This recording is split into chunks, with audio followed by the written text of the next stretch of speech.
Pagi-pagi setiap kali mendekati rumah itu, ia berdebar-debar, mengharapkan Ibu Surti, ibu gadis kecil itu, ada di depan rumah dan melambaikan tangan kepada anaknya yang dijemput. Rumah itu paling jauh jaraknya dari sekolah, sehingga pertama kali bis itu datang menjemput. Ibu Surti juga melambaikan tangan kepadanya, tentu saja. Ibu itu dikenal sebagai Ibu Surti karena anaknya bernama Surti. Ayah gadis kecil itu jarang sekali kelihatan. Mungkin pagi sekali sudah berangkat ngantor. Sekali dua kali dilihatnya ada kijang di garasi. Tetapi ayah gadis kecil itu hanya kadang-kadang saja melambaikan tangan kepada anaknya ketika dijemput. Dan juga jarang nongol di pintu melihat anaknya pulang. Ia selalu hanya melihat Ibu Surti.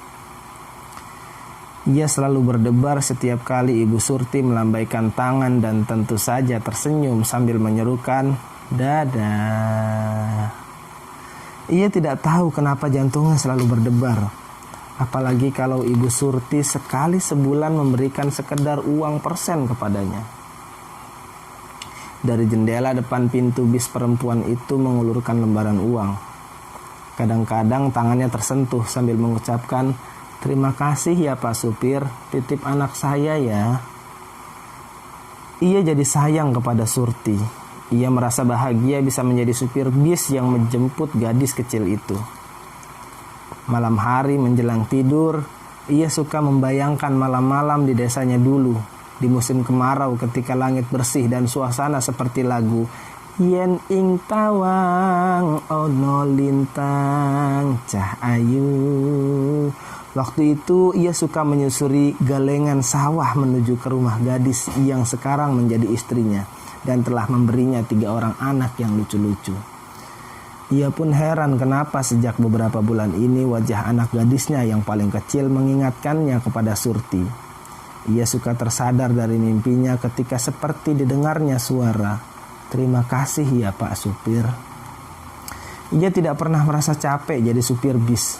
Rajin bangun pagi-pagi sekali, membersihkan bisnya dan berangkat menjemput gadis kecil itu. Ia sering merasa berdosa sebab penumpang lain hampir tidak pernah diperhatikannya. Jika sekolah libur, hampir setiap pagi ia naik sepeda melewati jalan di depan rumah itu, mengharapkan bisa melihat Ibu Surti yang mungkin saja tidak mengenalnya karena tidak berpakaian seragam supir. Sampai pada suatu hari didengarnya bahwa keluarga Ibu Surti akan pindah ke lain kota, meninggalkan rumah kontrakan itu. "Ini pagi terakhir aku akan bertemu dengan Ibu Surti," bisik supir itu kepada dirinya sendiri ketika mendekati rumah itu. Tentu saja ia heran ketika dilihatnya istrinya dan anaknya menunggu di pintu pagar. Kedua wajah itu kelihatan cerah sekali. "Kok kalian di sini?" tanya supir itu. Seperti biasa, supir itu memarkir kendaraan sekolah itu di depan rumahnya. Hari sudah sore, istri dan anaknya mengikutinya masuk rumah. "Capek ya Pak nyopir seharian?"